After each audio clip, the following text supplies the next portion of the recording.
은혜 가운데 잘 지내셨습니까? 네, 오랜만에 뵙는 분들도 있고요. 또 반가운 그런 얼굴들도 있고 여러분들 모두 만나 뵈서 반갑습니다.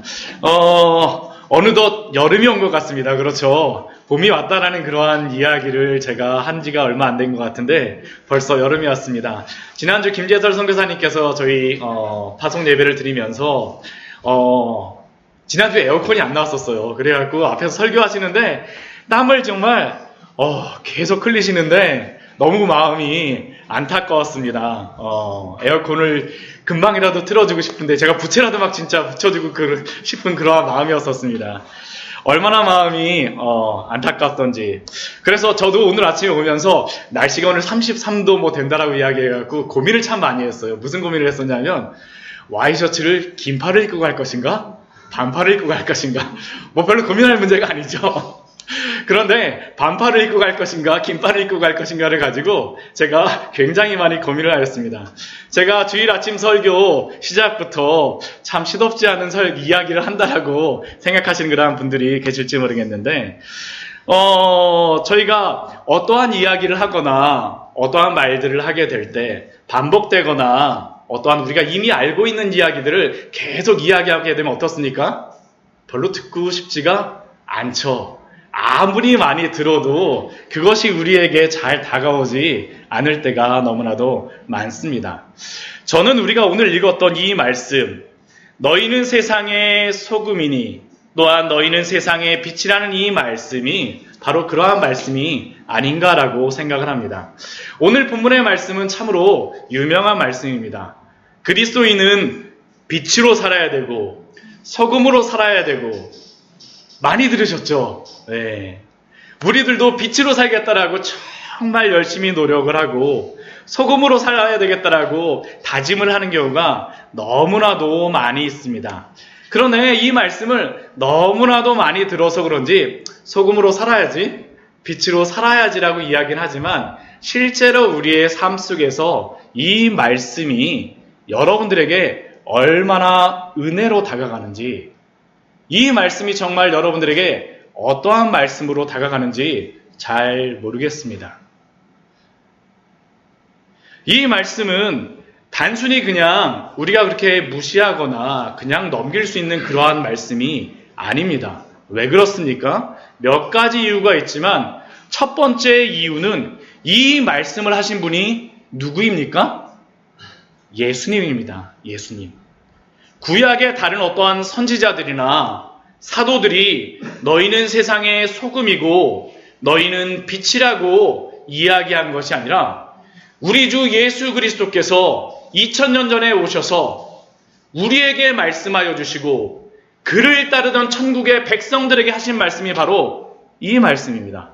너희는 세상의 소금이니 너희는 세상의 빛이라. 우리 옆에 계신 분들에게 우리 한번 같이 한번 인사할까요? 당신은 하나님의 소금이요 빛입니다. 우리 옆에 계신 분들에게 같이 한번 인사하겠습니다. 네. 이렇게 하니까 그냥 쉽게 넘어가는 말처럼 들리네요.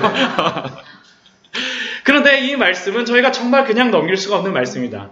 예수님이 우리를 세상의 소금이요 세상의 빛이라고 하신 말씀이기 때문입니다. 또 우리가 이 말씀에 주의해야 되는 그러한 이유가 있습니다. 그 두 번째 이유는 무엇이냐면 너희가 세상의 소금처럼 되어야 된다라고 예수님께서 그냥 뭐 비유로 다 말씀하시거나 너희가 세상의 빛처럼 되어야 된다라고 예수님이 말씀하신 것이 아니라 직접 무엇이라고 말씀하십니까? 너희는 세상의 소금이다. 너희는 세상의 빛이다라고 분명하게 말씀하세요. 분명하게 말씀하십니다. 그냥 소금 비슷하게 너희는 미원 같은 사람이나 혹시 아니면 너희는 빛과 비슷하게 형광등 같은 사람이 아니라 너희는 세상의 소금이고 빛이라고 분명히 말씀하십니다. 왜 이 말씀을 하시겠습니까? 이 말씀이 어떤 말씀 뒤에 나오는 말씀입니까? 팔복의 말씀이 끝나고 나오는 말씀입니다. 팔복에서는 우리가 보았던 그러한 말씀의 내용이 무엇이었습니까? 예수님을 믿고 거듭난 사람들, 구원받은 사람들은 그 사람들이 어떠한 사람들이냐, 그들의 본질이 무엇이냐라는 것에 대해서 예수님이 말씀하여 주셨습니다.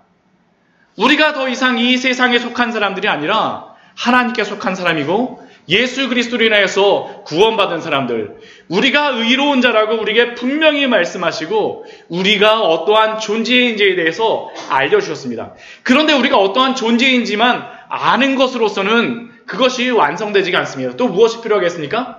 우리가 어떠한 존재가 되었기에 어떻게 살아야 되는지를 예수님이 말씀해 주시는 겁니다. 우리는 어떻게 살아야 됩니까?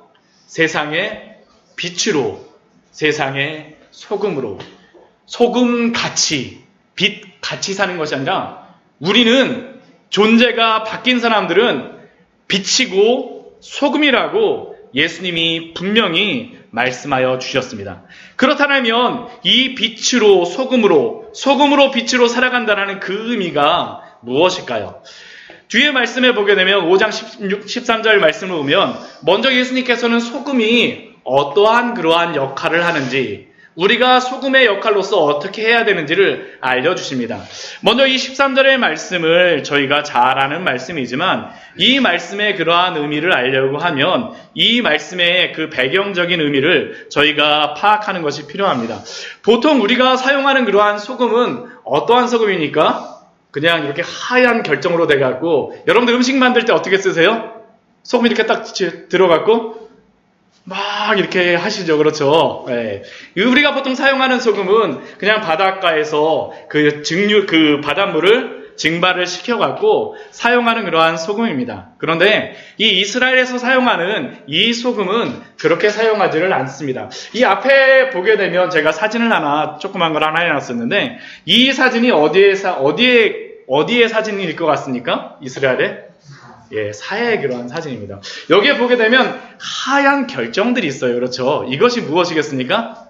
소금입니다. 소금.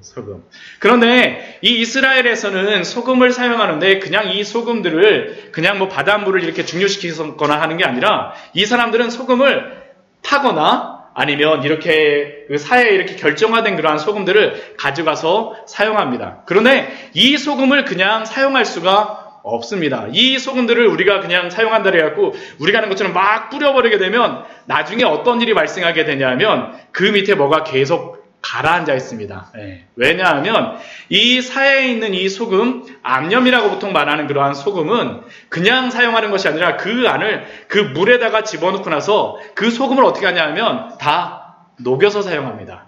그리고 나면 그 나중에 무엇이 남냐 하면 불순물이 남게 되어져요. 그러면 그 불순물은 나중에 어떻게 하겠습니까? 사용하지 않으니까 그냥 밖에다 버리는 겁니다. 그게 바로 13절의 말씀입니다. 너희는 세상의 소금이니 소금이 만일 그 맛을 잃으면 무엇으로 짜게 하리요? 한번 이렇게 물을 통하여서 한번 이렇게 소금을 다 얻었으면 그 소금은 더 이상 짜지 않기 때문에 그 필요가 없습니다. 그 다음에 무엇합니까? 아무 쓸데없어 다만 밖에 버려져 사람에게 밟힐 뿐이니라. 이게 바로 이 13절에서 소금의 그러한 의미입니다. 그렇다면 이 13절 말씀을 통하여서 우리가 소금의 그러한 역할을, 예수님께서 말씀하신 그러한 소금의 역할을 우리에게 말씀하여 주시는데, 첫 번째 우리에게 말씀하여 주시는 그 소금의 역할이 무엇일까요? 그것은 바로 세상에서 짠 맛을 내는 겁니다. 소금이 만일 그 맛을 잃으면 무엇으로 짜게 하리요? 맛있는 맛집들 한번 가보십시오. 뭐 제가 맛집을 찾아다니는 건 아니지만 맛집들 가보게 되면, 맛있다라고 하는 집들 가보게 되면 그 음식에 공통적인 그런 특징들이 있습니다. 달고 짜고, 그렇죠. 그러한 음식을 먹으면 어떻습니까? 와, 이거 입에 착착 달라붙네 하면서 그 먹지 않습니까? 정말 맛있구나, 단짠이라고 이야기를 하는데, 그러한 음식들을 먹어보게 되면 달고 짠 맛. 요즘에는 뭐 건강을 생각한다를 해갖고 싱겁게 먹는 그러한 것들을 하지만, 그러나 아무리 재료가 좋다라고 할지라도 그 맛에 적절한 간이 되어 있지 않으면 그 음식의 맛을 제대로 낼 수가 없습니다. 그 음식에 풍미를 더하는 것은 바로 소금의 짠맛이라는 거죠. 마가복음 9장 45절 말씀을 보면 이렇게 기록되어 있습니다. 우리 마태복음 이렇게 접어 놓으시고요. 마가복음 9장 45절 말씀 한번 저희 한번 찾아보겠습니다. 마태복음 바로 뒤에 마가복음이 나옵니다. 마가복음 9장 45절 말씀에 보면 동일한 말씀인데 이 소금에 대하여서 예수님께서 이렇게 말씀하십니다. 마가복음 9장 45절입니다. 같이 한번 9장 50절 말씀입니다. 50절 제가 잘못했네요. 네. 자, 9장 50절입니다. 9장 50절입니다. 같이 읽겠습니다. 마가복음 9장 50절입니다. 신약성경 70페이지입니다. 소금은 좋은 것이로되 만일 소금이 그 맛을 잃으면 무엇으로 이를 짜게 하리요. 너희 속에 소금을 두고 서로 화목하라 하시니라. 아멘. 결국 이 말씀을 통해서 우리에게 말씀하여 주는 것이 무엇입니까? 소금이 그 음식에 들어감으로 말미암아 풍미를 더하는 것처럼 우리가 세상 속에서 소금이 됨으로 말미암아 화목하게 하는 그러한 일들, 풍미를 더하는 일들을 행하라고 우리에게 말씀하여 주시는 겁니다. 이것을 사도 바울은 골로새서 4장 6절 말씀을 통하여서 또한 이렇게 말씀합니다. 우리 그 뒤에 우리 골로새서 우리 말씀을 한번 찾아보도록 하겠습니다. 골이라고 되어 있습니다. 골로새서 4장 6절 말씀입니다. 빌립보서 다음에 있습니다. 골로새서 4장 6절 말씀입니다. 신약성경 328페이지입니다. 골로새서 4장 6절 말씀입니다. 이 소금에 대해서 또한 어떻게 사도 바울은 또한 우리에게 알려주고 있습니까? 골로새서 4장 6절 말씀입니다. 같이 읽겠습니다. 너희 말을 항상 은혜 가운데서 소금으로 맛을 냄과 같이 하라. 그리하면 각 사람에게 마땅히 대답할 것을 알리라. 아멘. 먼저 그리스도를 믿음으로 말미암아 변화된 백성들은 가장 먼저 변화되어지는 것이 어디냐 하면 그 입술입니다. 그 입술. 그 말을 은혜 가운데서 소금으로 마칠 냄과 같이 화목하게 하는 일들을 우리가 무엇으로 하겠습니까? 우리가 은혜의 말을 통하여서 은혜 가운데에서 소금으로 마칠 내는 것 같이 은혜 가운데서 말을 하라는 겁니다. 저도 생각해보면 제가 예수님을 믿고 나서 어린 시절 제가 변화했던 것 중에 가장 큰 것 중에 하나가 바로 이 입술이었던 것 같습니다. 저도 친구들한테 지지 않기 위해서 막 친구가 저한테 뭐라고 이야기하면 그 말을 듣고 저는 2배, 3배로 막 갚아주려고 막 화도 내고 막 그랬었는데 제가 예수님을 믿고 나서 가장 먼저 변화해졌던 것, 언어 생활, 부정적인 말이라던가 정말 우리의 안 좋은 그러한 부분들에 대하여서 예수님을 믿고 신앙이 깊어지면 그 언어 생활이 바뀐다라는 것이죠. 왜 그렇습니까? 우리의 존재가 예수님을 믿음으로 말미암아 어떻습니까? 완전히 변화되어졌기 때문입니다. 존재가 변화되었는데 입술이 변화되지 않을 리가 없습니다. 없어요. 우리가 어떠한 사람인가라는 것은 무엇으로 나타나겠습니까? 우리의 입술을 통하여서 반드시 드러납니다. 우리의 입술은 우리가 하는 말은 우리가 어떠한 사람인지를 주변 사람에게 말하여 줍니다. 그리고 우리의 마음이 변하고 우리가 소금으로 맛을 내듯이 은혜 가운데 말을 하면 주변의 사람들을 우리를 어떻게 보겠습니까? 이 사람이 정말로 예수님 믿는 사람으로 변화되었구나라는 것을 보게 됩니다. 이것이 바로 소금으로 화목하게 하고 또한 소금으로 맛을 내는 것이 아니겠습니까? 100마디 전도의 말보다 예수님을 깊이 만나고 변화된 말 한마디가 더 큰 복음의 통로가 됨을 기억하시기 바랍니다. 그리고 다른 사람이 소금 맛을 안 낸다라고 해서 그 입술이 변화된다고 해서 불평하지 마시고 내가 먼저 소금의 맛을 내시기를 사모하십시오. 우리가 먼저 행하는 겁니다.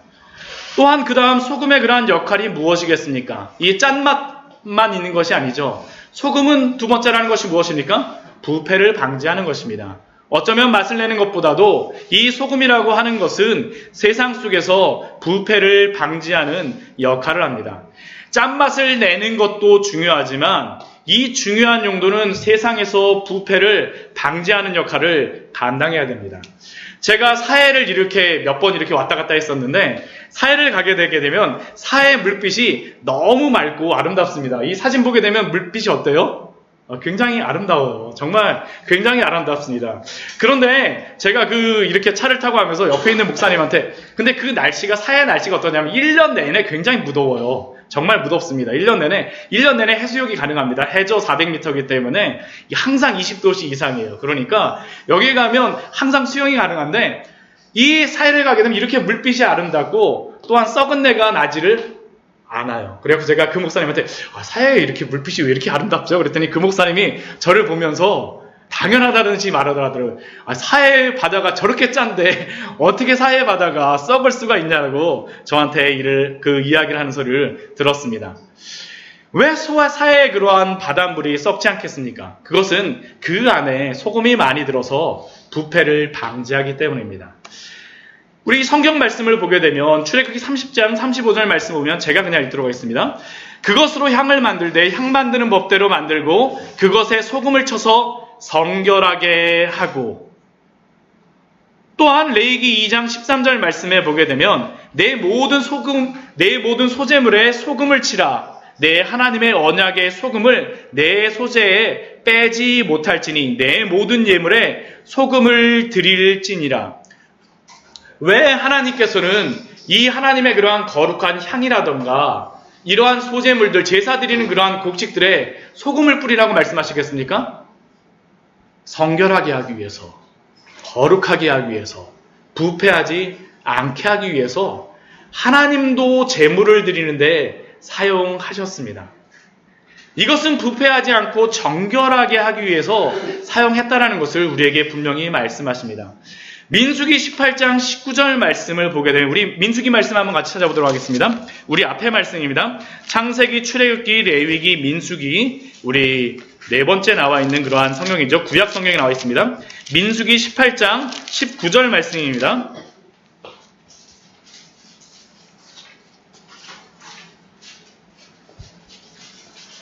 민수기 18장 19절 말씀입니다. 제가 가진 성경으로는 구약 성경 227페이지입니다. 민수기 18장 19절 말씀입니다. 같이 읽겠습니다. 이스라엘의 자손이 여호와께 거제로 드리는 모든 성물은 내가 영구한 몫의 음식으로 너와 네 자녀에게 주노니 이는 여호와 앞에 너와 네 후손에게 영원한 소금 언약입니다. 하나님께서 이스라엘 백성들에게 특별히 이것은 아론에게 그러한 주시는 약속인데 이 약속 앞에 무슨 언약이라고 붙이고 있습니까? 하나님이 소금 언약이라고 말씀하시죠. 왜 소금 언약이라고 말씀하시겠습니까? 변치 않는다라는 겁니다. 하나님의 약속도 변치 않는 그 언약, 소금의 언약으로 주셨다라는 겁니다. 결국 이 소금이라고 하는 것은 부패하지 않고 변하지 않는 데에 사용하였다라는 것을 우리에게 분명히 알려줍니다.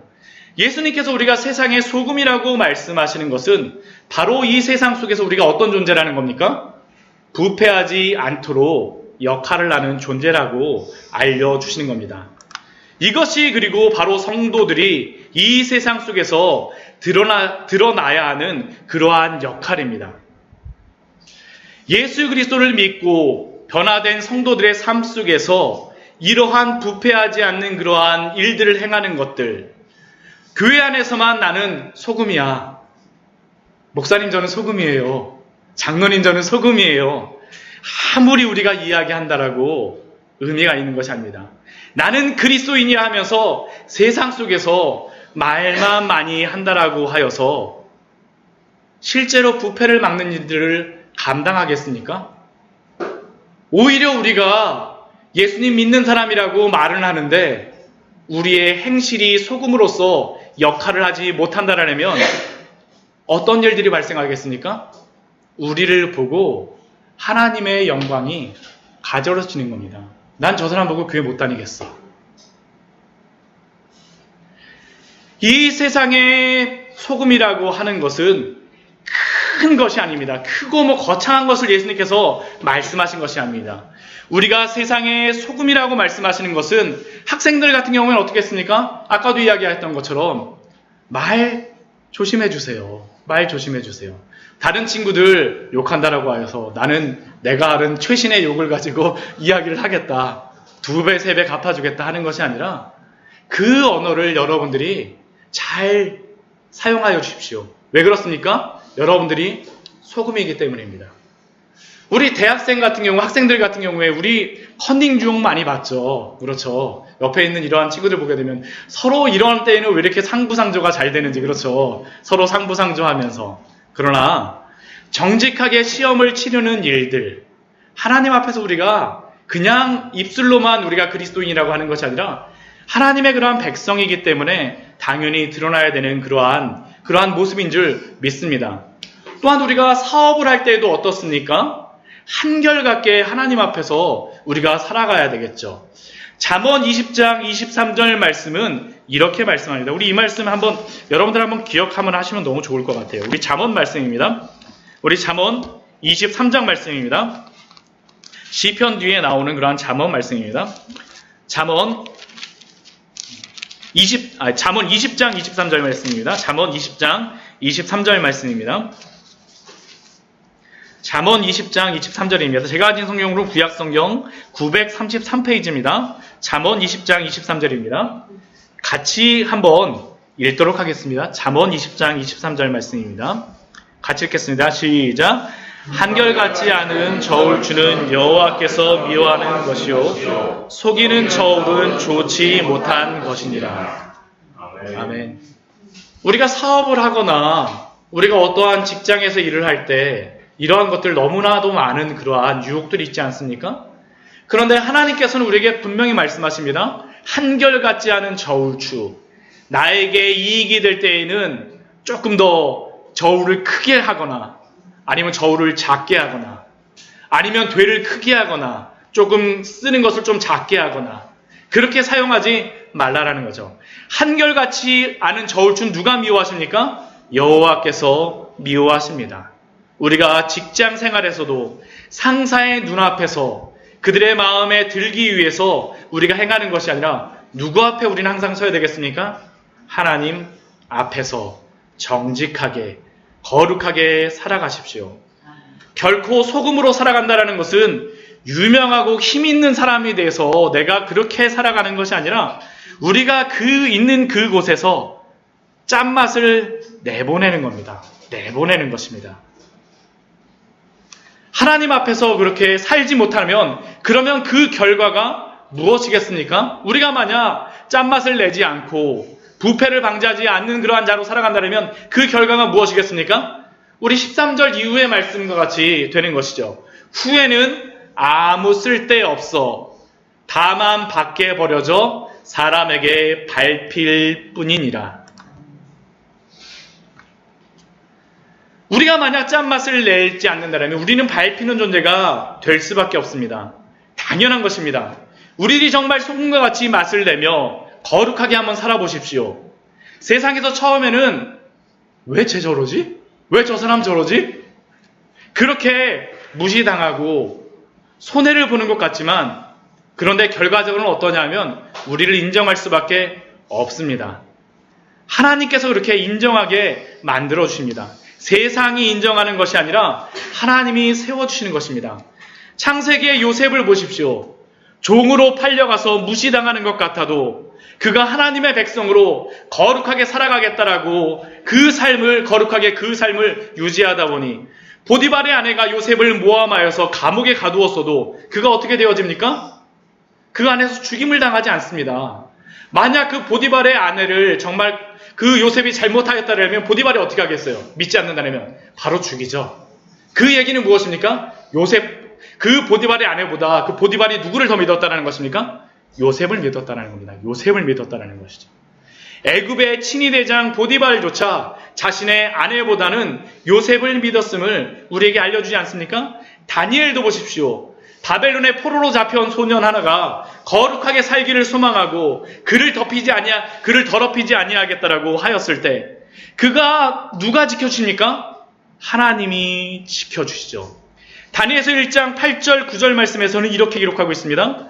다니엘은 뜻을 정하여 왕의 음식과 그가 마시는 포도주로 자기를 더럽히지 아니하리라 하고 자기를 더럽히지 아니하도록 환관장에게 구하더니 하나님이 다니엘로 하여금 환관장에게 은혜와 긍휼을 얻게 하신지라.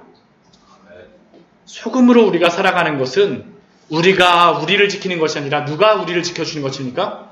하나님이 우리를 지켜주시는 것입니다. 세상과 마귀는 우리를 업신여기고 무너뜨리기를 힘쓸지 모르지만 하나님이 우리를 지켜주겠다라고 우리에게 약속하여 주셨습니다. 이것이 바로 소금입니다. 그렇다면 빛은 무엇이겠습니까? 그 뒤에 말씀을 보게 되면 14절 말씀을 보게 되면 이렇게 기록되어 있습니다. 우리 같이 14절 말씀 한번 앞에 우리 한번 같이 읽어보도록 할까요? 마태복음 5장 14절 말씀입니다. 너희는 세상의 빛이라 산 위의 동네가 숨겨지지 못할 것이요. 이것도 이 배경을 좀 알아야 되는데 이 산 위에 있는 동네가 숨겨지지 않는다라고 하는데 이 밑에 있는 사진이 무슨 사진이냐면 제가 이스라엘에 머물렀을 때 제가 거하던 그런 다락방 숙소에서 찍은 그러한 사진입니다. 이 옆에 불빛이 굉장히 많은 데는 어디냐면 라말라라고 하는 그러한 지역이고요. 여기가 이 유다 산지에 있는 그러한 것입니다. 제가 지도를 한번 나눠드렸어요. 네, 여기 지도 한번 보이시죠? 네, 여기 지도 한번 보시게 되면 여기가 예루살렘 한번 찾아보셨습니까? 예루살렘 찾으셨어요? 네, 예루살렘이 어디냐면 사해라고 하는 쪽에서 이 지중해 쪽으로 쭉 올라오다 보면 예루살렘이 있습니다. 예루살렘 찾으셨어요? 네. 이 예루살렘에서 제가 찍은 건데, 지금 옆에는 라말라라고 하는 그러한 지역입니다. 라마라고 되어 있는 지역이에요. 라마라고 하는 지역이고, 여기가 지금 이렇게 불빛이 잘 보이는데, 지금 혹시 여기, 이 반대편에 이렇게 불빛이 보이는데 혹시 보이세요? 네. 좀 뒤에 계신 분들은 잘 안 보일 수도 있겠어요. 그 위에 동네가 어디냐 하면, 이 사해 건너편 동네입니다. 사해 건너편 동네. 그러니까 여기가 라빠 암몬이라든가 헬스몬이라든가 이 지역에 있는 요르단에 있는 그러한 지역의 그러한 동네의 불빛이 이렇게 보이는 거예요. 여기서 예루살렘에서 여기 떨어져 있는 이 동네가 적어도 한 50km 이상, 60-70km, 멀리는 한 100km까지도 떨어져 있습니다. 그런데 어떻습니까? 불빛이 보이나요? 잘 보입니다. 잘 보여요. 요르단 쪽에 가서 이렇게 보게 되면 어떠냐면요. 요르단 쪽에서 이렇게 라빠몬이나 그런 데 보게 되면 이 예루살렘 산지 위로다 돼갖고 헤브론, 베들레헴, 예루살렘, 여기에 라마, 이러한 쪽으로 쭉 해갖고 이 유다 산지 위루다에서 있는 그러한 도시들의 불빛이 더 잘 보입니다. 왜냐하면 이스라엘이 더 잘 살기 때문에 그래요. 여기가 아주 잘 보입니다. 그 반대편에서 보게 되면. 저는 이 예루살렘에서 찍은 거지만 이게 바로 오늘의 말씀입니다. 산 위에 있는 동네가 숨겨지지 못할 것이요. 왜 이 사람들이 이렇게 산 꼭대기에다 이렇게 마을을 만들었을까요? 첫 번째 이유는 안전하게 하기 위하였습니다. 안전하게 하기 위하여서. 지금 저희가 지도를 보게 되면 여기 지중해 쪽으로 보게 되면 빨간 이러한 도로들이 있어요. 빨간 도로들. 빨간 도로가 뭐냐면 이게 해변길이라고 해서 이게 애굽서부터 시작해갖고 이집트서부터 시작해갖고 저기 위에 아수르, 바벨론, 메소포타미아의 그러한 페르시아, 그러한 나라들하고 연결된 도로입니다. 그러니까 이집트하고 위에 있는 메소포타미아의 그 큰 나라들하고 전쟁하러 가려면 어떤 길을 이용하냐면 이 밑에 있는 빨간 도로를 이용하거나 아니면 반대편에 여기 암본이라고 되어 있는 이 위에 있는 도로를 이용해요. 여기가 왕의 대로라고 하는데 이 도로를 이용해서 갑니다. 네, 그러다 보니까 이 큰 나라들이 전쟁하게 되면 항상 이스라엘은 중간에서 항상 해코지를 당하는 거예요. 그러니까 어디로 다 가서 살까요? 산 위로 올라가는 겁니다. 네, 그래서 산 위로 올라가는 거예요. 네, 안전하기 위해서. 그래서 이들은 안전하게 하기 위해서 또 다른 이유는 무엇이냐면 이 산 위가 또 살기가 좋아요. 더운 지역이다 보니까 여름에 굉장히 시원하고 그렇습니다. 그러한 이유들이 있어갖고 산 위로 올라가는데 이들은 산 위에 꼭대기에 올라가고 정말 보이지 않겠다고 거기다 성도 이렇게 두르고 막 요새를 하고 막 하고 있는데 밤만 되면 어떻게 될까요? 잘 보입니다. 잘 보여요. 왜요? 불빛 때문에. 산 위에 있는 동네가 결코 숨겨지지 않는 것입니다. 꼭꼭 숨기려고 하고 머리카락 보일라 하면 할지라도 보일 수밖에 없다라는 것입니다. 이것이 바로 예수님이 우리에게 말씀하신 것이죠. 너희가 세상에 비치면 너희가 정말로 예수 그리스도를 믿음으로 말미암아서 팔복의 그 은혜를 누리게 되면 우리는 어떻다라는 겁니까? 빛이 드러날 수밖에 없다라는 겁니다. 없다라는 겁니다. 없다라는 겁니다. 그래서 15절 이후의 말씀에서는 우리에게 이렇게 말씀합니다. 우리 그 5장 15절 말씀 우리 또 같이 한번 읽어보도록 하겠습니다. 사람이 등불을 켜서 말 아래에 두지 아니하고 등경 위에 두나니 이러므로 집안 모든 사람에게 빛이 있느니라. 아멘.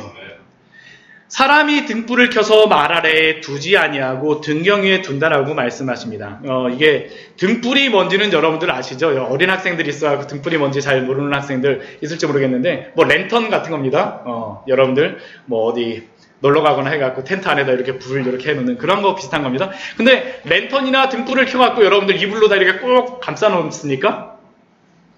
아니죠. 어떻게 합니까? 높이 올려놓습니다. 높이 올려놓습니다. 왜요? 잘 보이고 비치게 하기 위하여서. 등불을 켜서 말 아래에 두지 않는다라는 것은 이 말은 뭐냐면 이러한 용기입니다. 이러한 용기. 그릇. 네, 등불을 켜갖고 그릇 밑에다 두지 않아요. 왜요? 잘 보이게 하기 위하여서. 비치게 하기 위하여서. 그 빛을 보고 모든 사람이 보게 하기 위하여서 그 빛을 사용한다라는 것입니다. 결국 이 말씀을 통하여서 우리에게 알려주시는 그러한 말씀은 무엇이겠습니까? 첫 번째는 천국의 백성은 세상의 빛이기 때문에 아까 말씀드렸던 것 같이 숨겨질 수가 없다는 겁니다. 예수님을 믿고 변화된 백성은 빛이고 우리는 당연히 드러날 수밖에 없습니다. 하나님을 뭐라고 말씀하시냐면 요한일서 1장 5절 말씀해 보면 하나님을 뭐라고 말씀하시냐면 요한일서 1장 5절에서 우리가 그에게서 듣고 너희에게 전하는 소식은 이것이니 곧 하나님은 빛이시라. 곧 하나님은 빛이시라. 그에게는 어둠이 조금도 없으시다는 것이니라. 하나님이 누구세요? 빛이세요. 예수님은 그런 어떤 분이실까요? 우리 뒤에 요한복음 8장 말씀 한번 볼까요? 우리 마태복음 우리 뒤에 요한복음 8장입니다. 예수님도 자신이 어떤 분이신지를 우리에게 이렇게 말씀하십니다. 요한복음 8장 12절 말씀입니다. 예수님께서 요한복음 8장 12절 말씀에서 이렇게 말씀하세요. 같이 읽겠습니다. 요한복음 8장 12절입니다. 우리 신약성경 158페이지입니다. 같이 읽겠습니다. 예수께서 이르시되 나는 세상의 빛이니 나를 따르는 자는 어둠에 다니지 아니하고 생명의 빛을 얻으리라. 예수님도 누구십니까? 세상의 빛이라고 말씀하세요. 하나님도 빛이시고 예수님도 빛이세요. 우리가 예수 그리스도 안에 있어서 하나님의 자녀가 되었으면 우리도 누굴까요? 그러면 빛입니다. 만약 우리가 빛이 아니면 좀 이상한 거예요. 이건 당연한 겁니다. 꼭 이게 뭐하고 같습니까? 소가 돼지를 낳은 거하고 비슷한 거예요. 여러분들이 빛으로 살아가지 않으면 정말 우리는 이상한 겁니다. 예수님이 너희는 세상의 빛이라고 말씀하시는 것은 그렇기에 우리도 세상에서 숨겨질 수가 없는 존재입니다. 결코 숨기려 해도 우리는 그 빛을 숨길 수가 없습니다. 그렇기에 우리는 어떻게 해야 됩니까? 우리를 숨기지 마십시오. 15절 말씀과 같이 등불을 켜서 말 아래에 두지 아니하고 등경 위에 두는 것처럼 우리가 우리를 숨기지 말아야 합니다. 왜 그렇습니까? 우리가 빛이기 때문입니다. 앞에 우리 소금 같은 경우에는 조금 수동적인 의미가 있습니다. 수동적인 의미가 있지만 이 빛이라고 하는 경우는 굉장히 능동적인 것이에요. 능동적인 것. 우리가 드러내는 것입니다. 능동적으로. 소금과 같은 경우는 그 자리에서 부패를 방지하지만 빛은 그냥 그 정도에만 그치는 것이 아니라 다가가서 드러냅니다. 그 주변 사람들에게 막 빛을 비춰줘요. 빛을 비춰줍니다. 그런데 우리는 이것을 거부할 때가 왕왕 있습니다. 우리끼리만 이 빛이 새어나갈까봐 굉장히 조심스럽게 살아가는 그런 경우가 있어요. 우리만 이 빛을 누리고 살아가려고. 예를 들어서 하나님께서 우리에게 물질적인 부를 주시고 또한 복을 주셨다라고 한번 직장이 사업이 번창한다라고 한번 생각해 보십시오. 그러한 물질적인 그러한 복과 그러한 번창을 주실 때 그 복을 가지고 우리의 마음속에 이 빛이 절대 새어나가지 않도록 20평 집에서 살았다가 그 다음 어떻게 합니까? 조금 더 번창하면 30평 집으로 이사가고 조금 더 커지면요 40평 집으로 가고 그 다음엔 어떻습니까? 이젠 아파트가 아니라 2층 집 지어야지. 근데 이것은 단순히 우리의 집만 이야기하는 것은 아닙니다. 우리의 교회도 그렇겠죠. 우리의 교회도 그렇지 않습니까? 우리가 성도가 오셔서 양적으로 부흥을 주신다고 해서 우리 광야희생교회 부흥하고 있습니다. 얼마나 감사한지 몰라요. 그렇지만 우리가 우리 교회가 부흥한다라고 해서 우리가 30명 앉는 자리에서 이제 곧 한 50명 앉는 자리로 이사 갈 텐데 50명, 60명 자리로 다가가고 와 우리 너무 좋다. 조금 더 부흥을 주세요. 이번에는 어떻습니까? 2배는 해야지. 120명 앉는 자리로 다 이제 쫙 가고 그 다음 어떻습니까? 이제 땅을 사갖고 한 1000명 앉는 그러한 자리를 해야 되겠다. 그러면 우리는 어떠한 것이겠습니까? 우리가 그 빛을 우리만 즐기는 것이겠죠.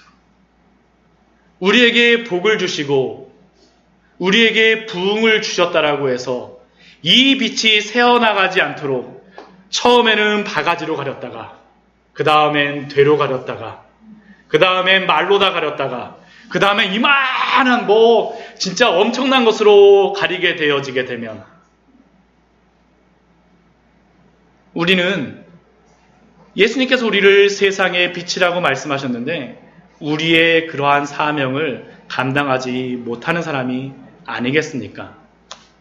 빛의 목적은 세상에 감추는 것이 아니라 감추어지는 것이 목적이 아니라 그것을 우리만 즐기는 것이 목적이 아니라 세상을 비추는 것입니다. 예수 그리스도의 그 생명의 빛을 그 축복을 우리만 즐거워하는 것이 아니라 세상도 보고 어떻게 해야 됩니까? 같이 즐거워해야 합니다. 같이 즐거워해야 합니다.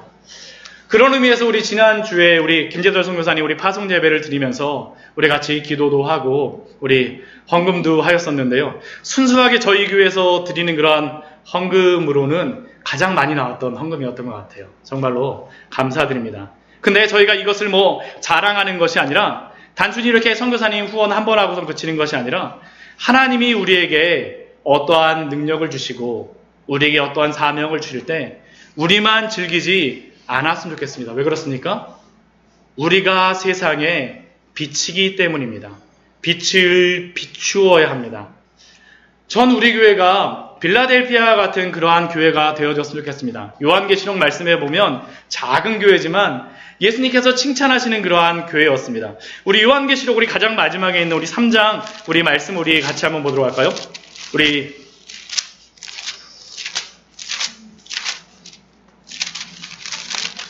요한계시록 3장 7절과 8절의 말씀입니다. 요한 가장 뒤에 있습니다. 신약성경 가장 마지막에 있습니다. 요한계시록 3장 7절과 8절 말씀입니다. 신약성경 402페이지입니다. 같이 한번 읽어보겠습니다. 빌라델피아 교회의 사자에게 편지하라. 거룩하고 진실하사 다윗의 열쇠를 가지시니 곧 열면 닫을 사람이었고 닫으면 열 사람이 없는 그가 이르시되 볼지어다 내가 내 앞에 열린 문을 두었으되 능히 닫을 사람이 없으리라. 내가 내 행위를 아노니 내가 작은 능력을 가지고서도 내 말을 지키며 내 이름을 배반하지 아니하리라. 아멘. 우리가 소금으로 살고 빛으로 사는 것은 우리의 크기를 가지고 이야기하는 것이 아닙니다. 절대 예수님께서 크기를 가지고 말씀하지 않으세요. 우리가 이 정도 수준이 되어야지만 이 정도 되어야지만 우리의 욕심은 그렇죠. 이 정도 되어야지 해야지 더 뭔가 마음에 뿌듯하기도 하고 그러나 이 빌라델피아 교회 같은 경우는 예수님이 어떻게 칭찬하십니까? 내가 적은 능력을 가지고서도 내 말을 지키며 우리 성도님들이 이러한 귀한 삶을 사시기를 축원합니다. 우리가 빛이고 소금이라고 하는 것은 우리의 능력을 나타내는 것이 아니라 하나님을 드러내는 것이죠. 그래서 가장 마지막에 우리에게 이러한 주의의 말씀을 주십니다. 우리 5장 16절 말씀 우리 같이 한번 읽어보도록 하겠습니다. 마태복음 5장 16절 말씀입니다. 이같이 너희 빛이 사람 앞에 비치게 하여 그들로 너희 착한 행실을 보고 하늘에 계신 너희 아버지께 영광을 돌리게 하라. 아멘. 이 말씀을 보게 되면 무엇이라고 하셨습니까? 너희의 빛이, 너희의 너희의 맛이 사람이 맛보게 하고 또한 비치게 하여서 그들로 너희의 착한 행실을 보고 우리를 영광 돌리게, 우리를 자랑하라고 말씀하십니까? 아닙니다. 무엇라고 말씀하세요? 하늘에 계신 너희 아버지께 영광을 돌리게 하라고 예수님께서는 말씀하십니다. 우리에게 권면하시고 명령하십니다.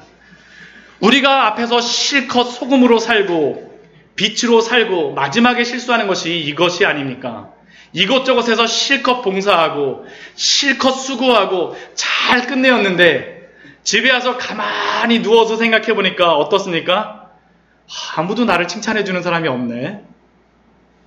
아니면 나 이렇게 열심히 했는데 왜 알아주지 않지? 목사님도 그냥 넘어가시고 서운해하거나 내가 한 것에 대해서 본전 생각을 하거나 이렇게 할 필요가 없었는데 하면서 나는 바보가 아닐까? 스스로 자책하거나 이것은 그래도 조금 나은 것이죠. 내가 이렇게 소금으로 살고 빛으로 살고 하면 어떻습니까? 내 주변의 사람들이 어떻습니까? 소금으로 살고 빛으로 살면 좋은데 소금으로 살고 빛으로 살지 않는 사람들이 얼마나 우리 눈에 정말 잘 보이는지 꼭 네이더 같습니다. 정말 잘 보여요. 내가 그렇게 뭔가 한 가지 하게 되면 이 사람 이거 하나하나 막 쳐다보기 시작합니다. 그러면서 옆에 사람들을 정죄하고 우리가 빛으로 살았네, 소금으로 살지 않았네 하면서 비난하고 혹시 우리 마음속에서 짱돌 하나 준비하고 있지 않습니까? 아니면 그 반대도 동일합니다. 예수님은 나를 소금이고 빛이라고 말씀하셨는데 하나님, 저의 이러한 연약함까지 다 아시죠? 다 아시죠? 당신만 의지하고 나아갑니다. 정말 당신만 의지하고 나아갑니다. 하면서 우리 옆에서 열심히 수고하는 빛으로 소금으로 살아가고 있는 그 지체들의 그 열심을 은근히 이용하고 즐기고 있지는 않습니까? 때로는 한편으로는 저렇게까지 열심히 하지 하면서 판단하고 있지는 않습니까? 그런데 분명한 것은 이 두 가지 태도는 모두 하나님 아버지의 영광을 위한 태도는 아닙니다. 예수님을 믿고 변화된 팔복의 복을 누린 성도들은 소금으로 빛으로 살아갈 수밖에 없거니와 또 내가 수고한 그 수고를 나의 자랑으로 돌리지 않습니다. 누구의 자랑으로 돌립니까? 하나님의 자랑으로, 하나님의 영광으로 돌릴 수밖에 없습니다. 그렇기에 우리는 항상 하나님 앞에서 겸손한 자들로서 빛으로서 소금으로서 하나님께 영광을 돌리며 살아가야 합니다. 말씀을 정리하도록 하겠습니다. 예수님은 우리에게 너희는 세상의 소금이요 빛이라고 말씀하십니다. 이것은 단순히 지식적이며 현학적인 그러한 말씀이 아닙니다. 팔복의 은혜를 그러한 누린 성도들은 소금으로 빛으로 살아가는 자들입니다.